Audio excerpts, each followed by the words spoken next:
Now, normally I give a big intro to these things, but unfortunately I'm not, because I'm literally on a timer, and I'll explain that as this goes on. Hello, my name is HBT, and welcome to the first match of SideQuest Season 2. I'm playing Wes and the Phoenix Solrocks, and I am the St. Hubert Castaways. Now, this is the team, it's doubles battles. I've got a Zoomerl, a Reniclus, I've got to learn how to pronounce that recently, a Gigalith, a Clefairy, a Lowen Persian, and a Hatterene. Now, what I can do here is it's best of 3, it's bring 6, pick 4. He's gone for a Pinurchin, a Galarian Weezing, a Gyarados, a Dracovic, a Lowen Raichu, and an Incineroar. Now, I had some inkling of what was going to be going on, but at the time my mind was a bit of a mess because I had to be going to play football very shortly, so I was currently scoffing my breakfast, so I wasn't able to actually do any recording just because I was eating my breakfast at the time. It was something I did reveal later on, so I'm literally trying to get down my cornflakes. I know other cereals are available, and I was trying to get down my toast because I needed as much carb as I could before the game. I can't even remember who I've picked, I've been rambling on that much. Actually, no, I remember who I started with. Now, I had an inkling what was going to happen here, and my prediction actually worked off. I was expecting he was going to try and stop me getting a Trick Room up. This team is very heavily geared towards Trick Room. The whole setup is heavily geared towards Trick Room. And I was really worried I thought, he's going to try and stop this. So Wes sent out his Weezing and Incineroar, and I could see exactly what was happening. He was going to use a Fake Out into my Clefairy, thinking I was going to be using a Follow Me into the Clefairy. However, I wasn't. I could see that coming a mile off. And I thought, well, this is a chance I can get away with some little tech. Now, what people might not know is Helping Hand is actually a higher priority than Follow Me. Where is it, Follow Me? No, it's definitely a higher priority than Fake Out. So even if he does use Fake Out on the Clefairy, it doesn't matter because Clefairy still will use Helping Hand and the effect still takes over. And what I was going to do is use Helping Hand on for the Hatterene, and the Hatterene was going to G-Max and then basically get a free whack in. So I used the G-Max, and this was actually the first time I've used the Hatterene. I actually wanted to pick this Pokemon after my good friend Soy from the ABL used it, and I thought, oh, let's see what this is like. But I've gone for the G-Max version. This is just so I can use the Confusion with G-Max Smite. And as you can see what's going to happen in a second, there goes the Clefairy using Helping Hand, so I now got a 50% boost to my attacks, and the Fake Out goes onto the Incineroar, from the Incineroar onto the Clefairy, and it's actually not going to do anything. Taunt, see, there we go, I was suspecting that was going to happen as well, because that would have stopped the Trick Room up, but obviously I wasn't even going for the Trick Room, so the Smite goes onto the Incineroar. It does just over probably about 80% damage. I was expecting it might could kill it, but the Incineroars are usually quite bulky, but what it also does is it confuses both Pokemon, which puts me in a good position. And when I'm at this stage, now I can just do whatever I want. I can Follow Me on the Clefairy, which is the original plan, as that's why you usually have Clefairy, and Hatterene can just have fun. Really, it can have fun. Weezing is a one-hit KO unless it has Focus Sash, and I wasn't thinking it was going to have Focus Sash. Weezing's quite a bulky Pokemon, so I was thinking if it's going to have anything, it's going to have a Berry. Incineroar, I was thinking that's not really that much of a threat anymore, not with the fact I'm Dynamaxed. So the Follow Me comes in, and I thought if it is going to attack, it's going to be going straight into the Clefairy, and it's not going to do loads of damage. I was hoping I might get a bit of lucky with Confusion. I don't. It uses a Sludge Bomb. I was thinking, well, that's going to hurt the Clefairy. But it actually doesn't do as much as I thought it was going to be. I thought it would have just got rid of it. And the Incineroar is able to get an attack off as well. It goes for Parting Shot, probably trying to get that onto the Hatterene so it can lower my special attack and attack. Unfortunately, it doesn't work, but it means we'll see Incineroar at a later date. So it decides, what did it decide to bring in? See, I've got to remember these things. I was so rushed at the time when I was recording this.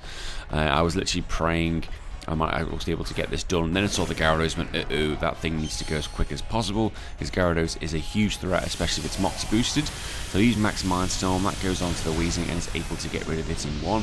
But it also means I'm able to get the Terrain up, so Psychic Terrain goes up, which means I'm going to be able to hit even harder, as any Psychic moves I have get boosted by 50%.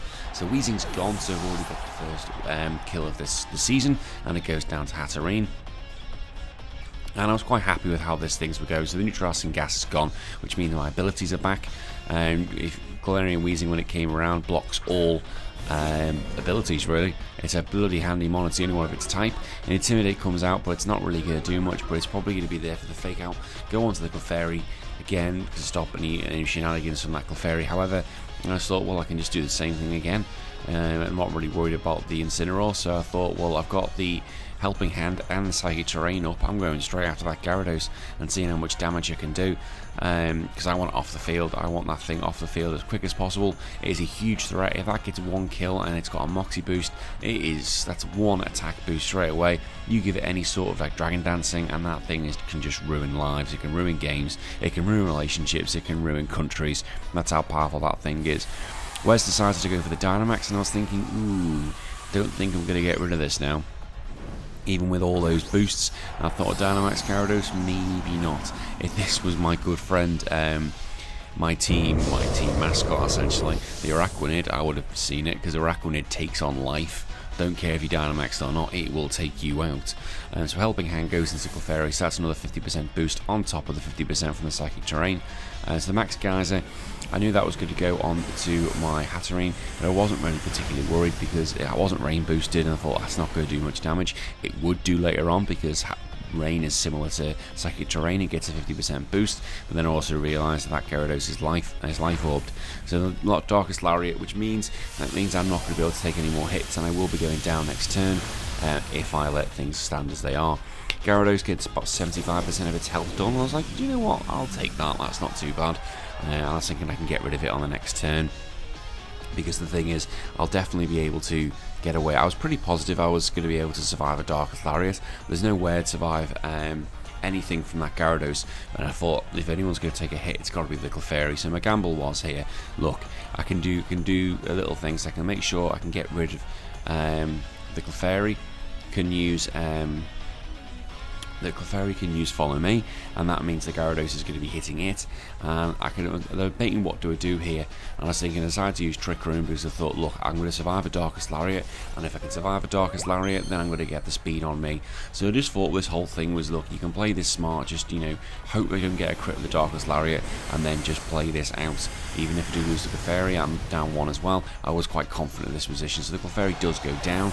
It was never surviving, there was no chance, and there's that Moxie boost, but I thought, well, yes, it's got a Moxie boost, but it's going to be losing in speed, and as I saw, the Life Orb was doing a little chip damage as well.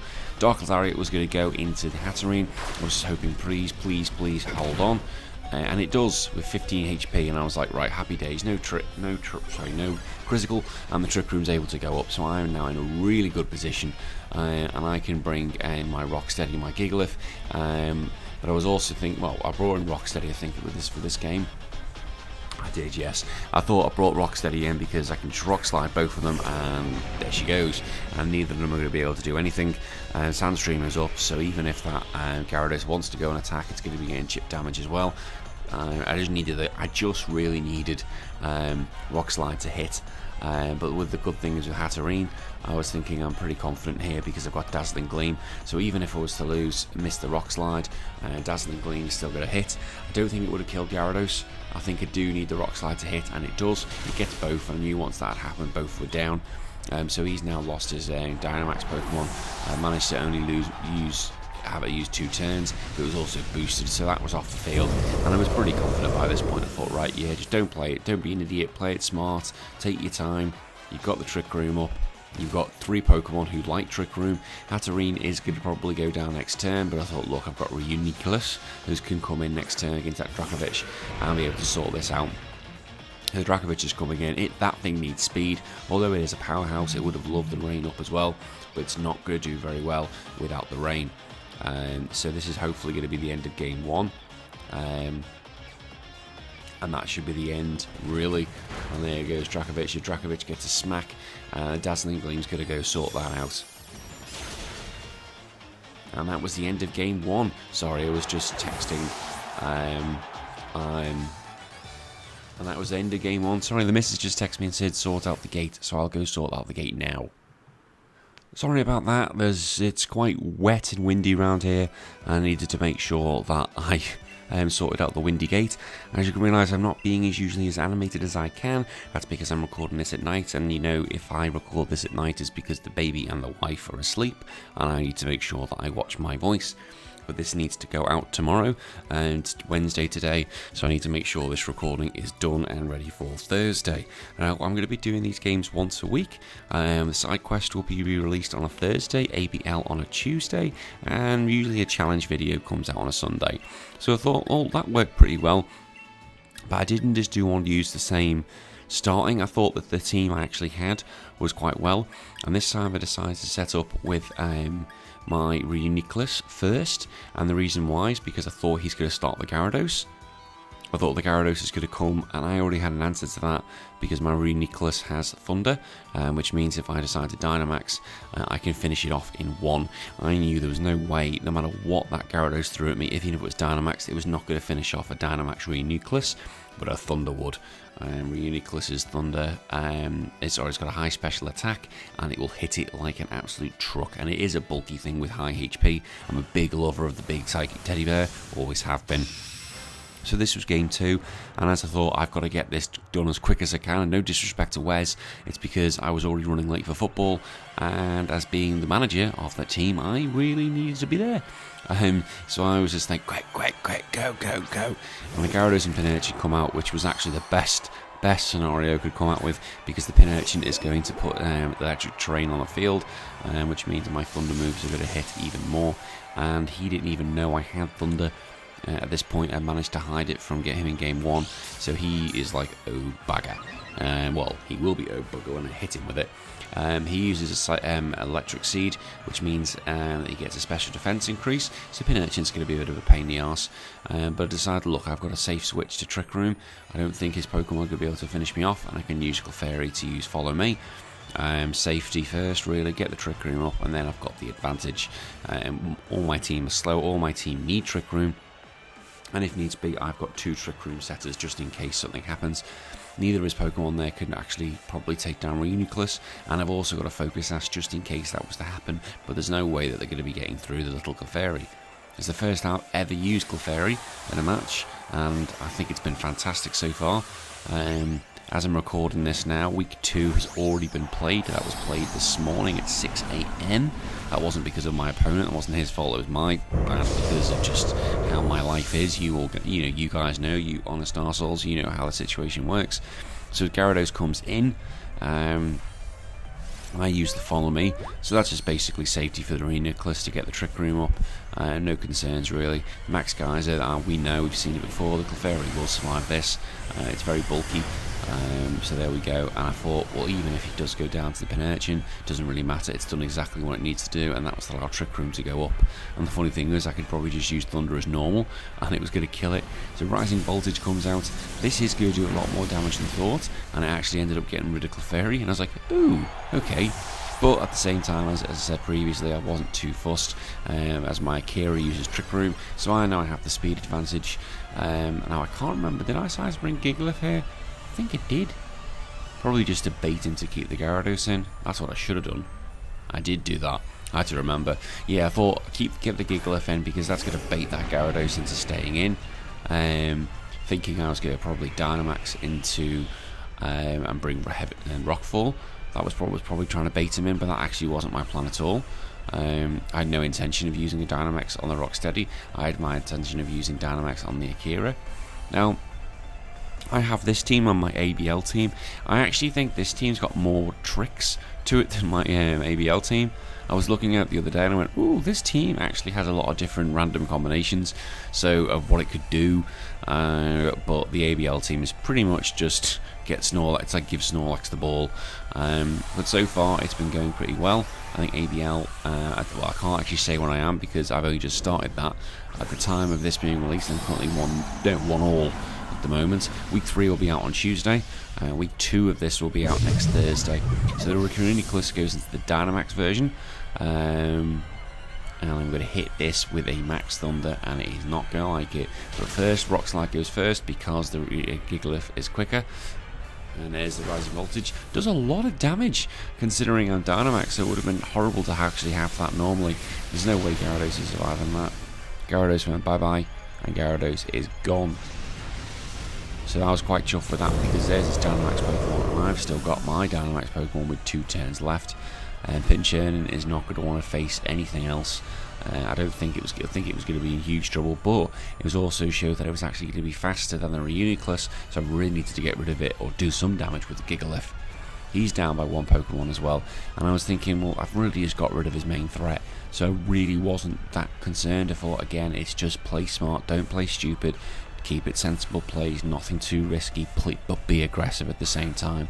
Weezing came out, and Weezing was just literally a huge target, because he knew one Psychic, it's dead. But if it did that, it also meant I could change the terrain and get rid of electric, because I've done what I need to do. I don't need the electric terrain anymore. So these things were going on in my head. If I had a Azumarill, there's another thing I can get rid of the terrain. Iron Head, I thought that'll get rid of Weezing, and I decided to get rid of the Pinurchin because I thought that is the bigger threat in the end of this. So Rocksteady does use Iron Head. I could also get the flinch chance. It does more than I thought it was, by just over half. So the Scald goes on to the Pinurch onto my Gigalith, and I don't think he realised. But actually, although it got the burn, I think he was very happy. I've watched his side of the commentary and actually activated my weakness policy. So in reality, everything was just stalemate. There was no changes. And the Max Mind Storm, that's going to come onto the Pinurchin. So I'm talking very quick here, and that does get rid of the Pinurchin, which made me think, right, I hope this game is done, because I was going to be able to get rid of the Weezing next turn, and I didn't know who he had at the time, but I was like, I don't think he's got anything based for Trick Room. Strange Team doesn't really do much at all. I don't actually even know what that move does. I'm going to have to do some digging, but I thought to myself, I'm in a good situation here. I can get rid of the Weezing this turn, so I need to yawn. Oh, sorry, that's not very professional, is it? But look, it's 10:30 here, and I need to go to bed, Bose. Oh, bed, Bose. Have a nice cuddle, and I had, oh, that's it, one of my favourites. Well, it's a Alolan Raichu, not normal Raichu. I'm a big fan of normal Raichu. He's my favourite of the lot. Not Alolan Raichu. Wasn't really a fan of it. I'm starting to build on me more and more. But Alolan Raichu, like its Kanto variant, has no physical presence whatsoever. It's literally as weak as a paper bag defensively. Special defense, it can be beefed up if you give it an Assault Vest. So I use Rock Slide and Raichu gets away with it.